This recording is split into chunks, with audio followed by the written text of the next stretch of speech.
Tusamba. Ensambu zange mfumu wetu Yesu Kristo, yozola kwange tata nzambi wase, yo untwadi wange tata mwanda wa velela, bika wakwa masikilanga muna yetu tuka yakwa yelemvu. Se ye mwane tata mwanda wa velela. Amen.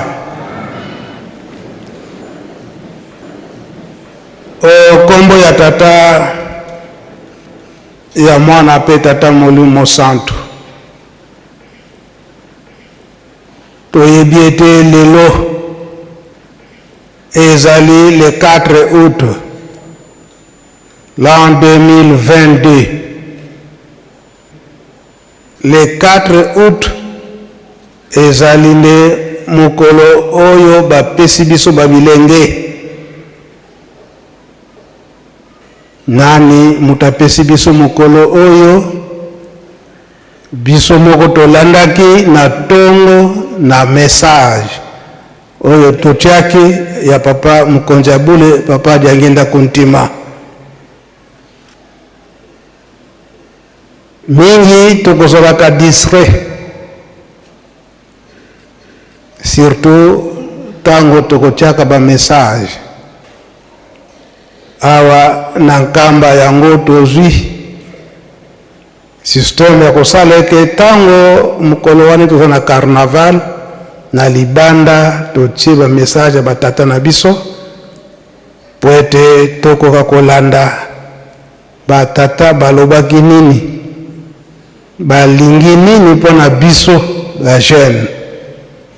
Na banza soki tolandaki malamu te, tata Nzambe esi apesi mayele na bayaya o bapresidaki biso, malgré que biso toza bayaya na bango, kasi na musala bango baza liboso na biso. Ete ata ozalaki discret, mais na maloba ndenge ekangamaki na ba telefone na biso, na ba enregistreur na biso, na tango wana soki yo ozwaki yango te tuna muninga. Papa Diangenda alobaki nini mpona mukolo oyo ya le 4 août mpona biso ba jeune. Yango napesaki elaka na tongo te, ngai nakoloba lisusu mingi te, pamba te manso Papa Diangenda esi apesaki biso na kati ya maloba na ye. Bazali kotinda biso kaka makasi na mabondeli, parce que tango tokolandaka likambo ya tata Nzambe, mabondeli nde tokotiaka liboso. Vumi wa Nzambi ilubatikilo asai. Bobangi ya tata Nzambe ezali nde ebandeli ya mayele. Po soki totie tata Nzambe na liboso na makambo na biso nyonso, wana nde tolongi. Tokumitunaka ye Nzambe yango akozalaka wapi? Na Kikongo bakolobaka boye te, Nzambi imundemi moneka. Oza kosala likambo, ozali komona ete Nzambe aza na ye te, mutu azomona ngai te, naza kaka ngai moko. Nzoka nde tata Nzambe azali kotala yo. Yango ndenge nalobaki na tongo, nakoloba lisusu mingi te. Ngonga na biso kaka sikoyo ekoki po ete tobima libanda, tosala mosala oyo toyeli awa na mboka Yerusalemu ya botongi.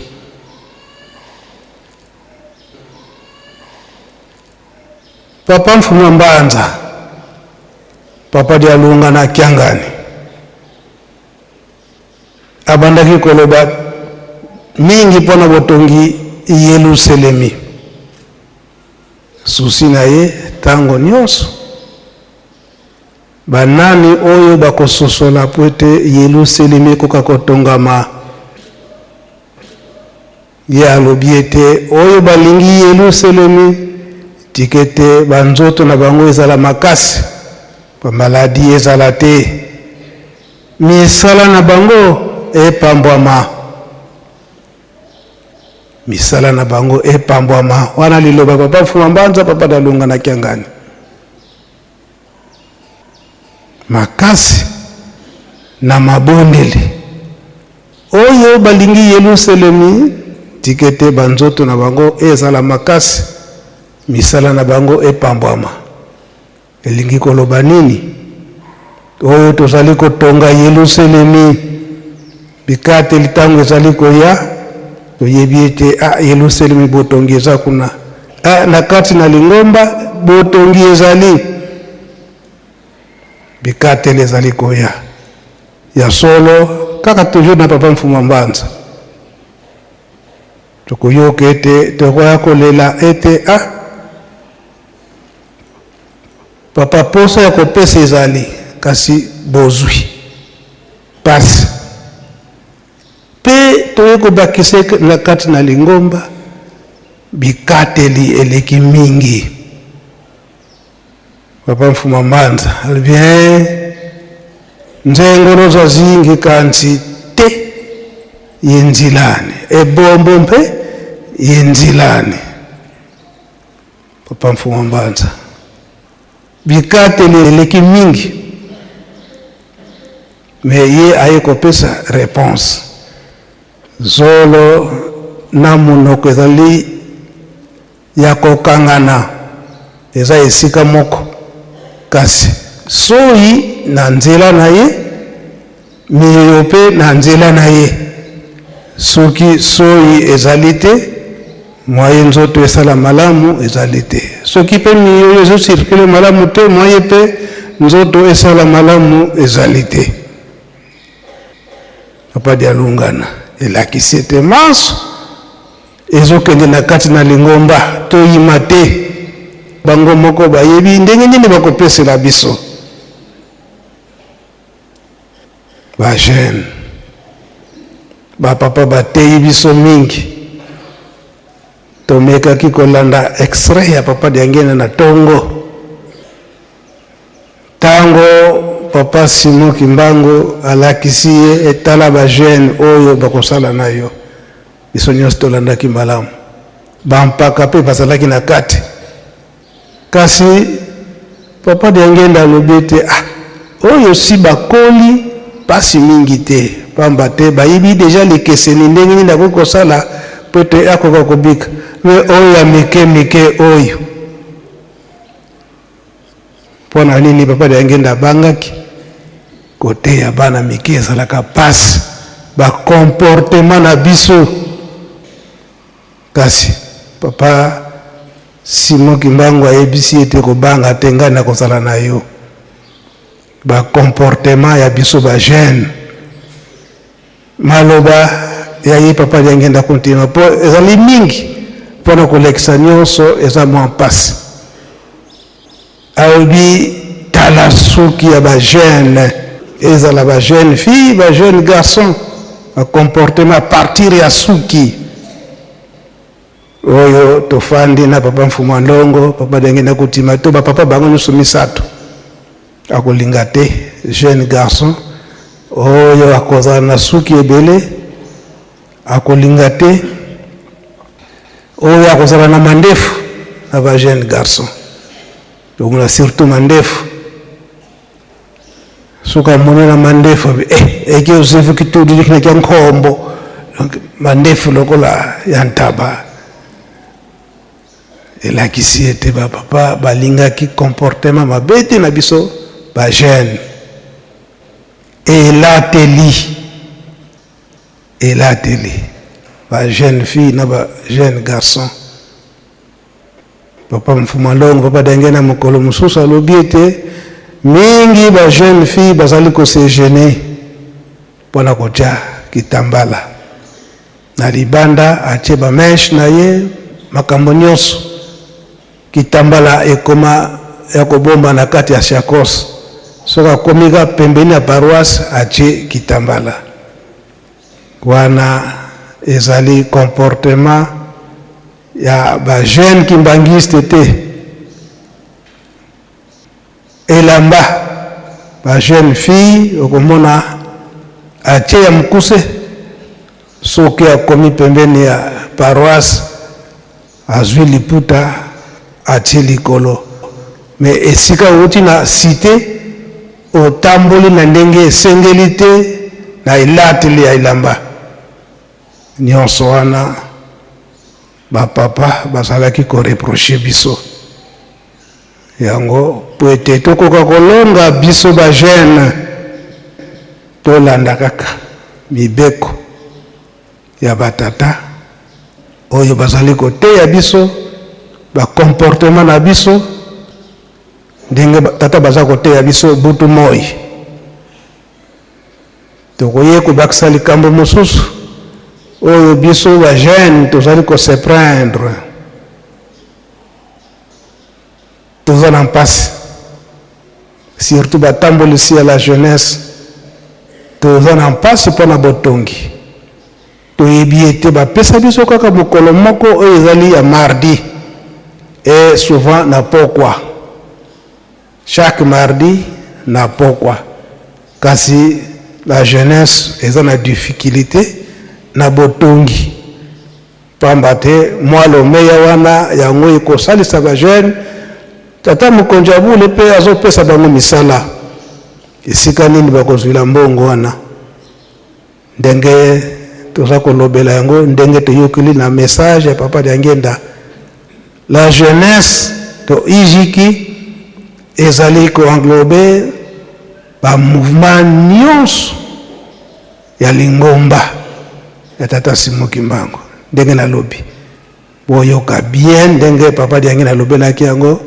o baza na kati ya ijiki banani pe papa Diangenda alobi très bien et que biso batambolise ba mouvement to intercaler mingi te na misala o etali ya la jeunesse ba tata ba parents bango nde bazali na devoir na grand devoir ya koencadrer biso ba jeune lelo oyo biso na kati na lingomba ba parents bazali banani ba responsable oyo tozali na kati na ba mouvement na kati na ba groupe na kati na ba chorale pe surtout na kati na ba paroisse biso ba papa pasteur banda na papa représentant tina sekuna oyo toza ko encadrer ba paroisse na biso nde ba parents ya ba jeune kimbangiste biso nde toko encadrer bana wana ndenge papa Mfumalongo papa Diangenda kuntima abandaki kolobela yango tango nyonso biso babandaki koteya biso eke mama mwilu tango azalaka malgré pasi ya kozwa me ngonga wana soki ekoki fo apesa meya na tango wana meya epaya papa Kisolokele papa Dialunga na pe papa Diangenda kuntima bakende kotia na kesi ya lingomba tango wana bazolobaka kesi ya nzambe donc ezalaki na baparoisse nyonso ya catholique protestant ezalaki na bisika babandaki kopesa bameya wana mpona kocontribue na botongi baparoisse na tango wana e lelo oyo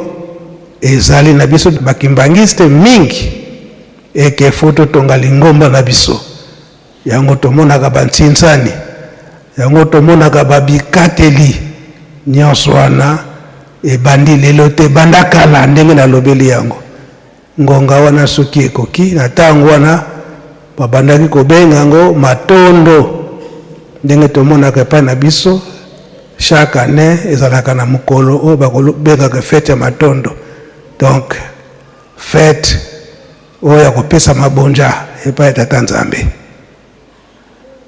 yango biso na ba ijiki na ngomba tata Simon Kimbangu biso ba papa pasteur ba responsable nde tokopesa appui na bana na biso po ete mwa meya wana ezangaka te. Mwana soki azwi atie na sanduku ya Yawe, yango nde ezali kotonga Lingomba pe kotonga Yerusalemi. Likambo nini oyo biso ba jeune tosengi epai ya baboti elakisi ete ba responsable ba mouvement pe biso batata pasteur na ba paroisse mokolo na mardi tango bana baza kosenga tokanga bango nzela te po ete bango pe bakoka kocontribuer na botongi Lingomba na biso to Yerusalemi. Donc ndenge nazwili exemple eke bapapa bazoyebisa biso ete ngonga wana soki ekoki mama mwilu aza kopesa na bapapa po ete batia na kese ya Yawe. Donc biso ba pasteur ba responsable ba mouvement journée ya mardi wana soki ndenge papa bapesi lango eke ezali ya la jeunesse ezalaka nango mpe na pokwa taka journée moko par semaine na pokwa pe.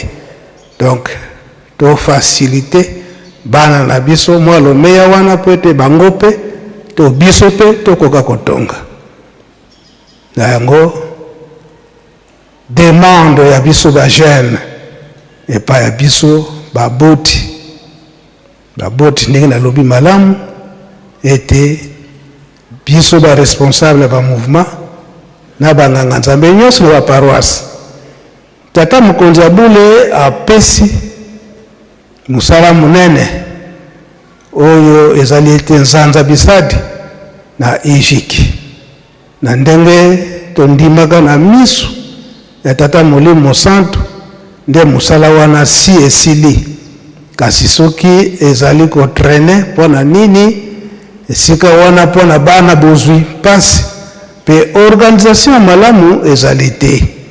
Donc yango toza kosenga assistance na bino ba parents donc bosalisa biso. Donc ezali ba chef ya ba mouvement ba responsable ba mouvement na Lingomba na ba paroisse esika Lingomba tata Molimo Santo ezali topesa bana maboko po ete na ndenge toza kosenga musala wana ekoka kosila. Pe ba jeune tosengaka dérogation epai ya tata mokonzi ya bule. Ba jeune tosengaka dérogation epai ya tata mokonzi ya bule toujours pona botongi nzanza bisadi. Mikolo eleki tosengaka dérogation eke mwana nyonso oyo ezali ete mwana ejiki to jeune na oyo pe papa oyo amoniki asunga bana ndenge papa diangenda lobili yango na tongo na cassette na yeke na biso ba mikolo lelo tokomi bampaka azwaki exemple ya papa diasiwa na papa mpako o bazalaka na mokolo wana mais bazali toujours considéré comme ba jeune parce que bazape na baboti na bango o baboti bango na tango wana bazalaka ba relégué bana balandi matambe ya tata na bango yango tosengi susu dérogation mosusu na tata mokonzi ya bule tosololaki na tongo ete biso ba jeune to cotiser $10. Donc on a demande spéciale et ba tata mokonzi ya bule na biso ba jeune ya mokili mobimba bozali kolanda biso papa mokonzi ya bule asengi $10 ekozala versé na direction générale oyo ya ijiki po ete tokoka kobundela ndako oyo tata mokonzi ya bule apesi biso oyo ya 8 chambre eza kosalama na nzanza bisadi pamba te susi ya papa ezalaki ete na le 8 juillet bapaya balala na ndako wana kasi na bolingo malamu soki lokola le 8 juillet bapaya balali te soki na mateyi oyo tozali kolanda soki ekoti biso na motema soki eyebani mpenza ke papa diangenda ndenge alobeli yango espoir ya Lingomba ezali na biso na ba jeune soki totie $10 wana na mikolo malgré etikali na biso presque 2 mois, mais soki topesi $10 wana tokoki koactive misala wana po ete ndako wana ya 8 chambre bapaya bakoka kolala na le 12 octobre ya motema malamu. Yango message ndenge tosololaki na tata mokonzi ya bule yango asengi biso bajeune ya mokili mobimba. Donc $10 na mwana oyo azaliki ya ijiki eya na mbangu nyonso nzambe ye moko ayebi ndenge nini akofongola po ete ekombela biso musala wana ekoka kosalema. Tolandi malamu ndenge papa Diange nalobaki bajeune bakobimbela kaka te na koreki o na faki o na fliki kasi na lingomba mobimba na bamouvement nyonso kuna nde bato na mayele to basava bakobimela. Yango tolanda ndenge batata basengi biso, soki tolandi nde makambo na biso ekokoma na kinya ndenge balakisi biso bilaka. Yango tolanda kaka ndenge batata na biso bateyi biso, nzambe akokosaka te. Alobi ete likambo ekomi na se ya makolo na biso, me tolanda kaka ndenge batikeli biso na kati ya bolingo, mibeko, misala, okomba tata bwana pe molimo santo. Amen. Si cette vidéo vous a plu, n'hésitez pas à liker et à vous abonner pour de nouveaux avis comparatifs. Nous espérons que cette vidéo vous aura aidé. À très bientôt.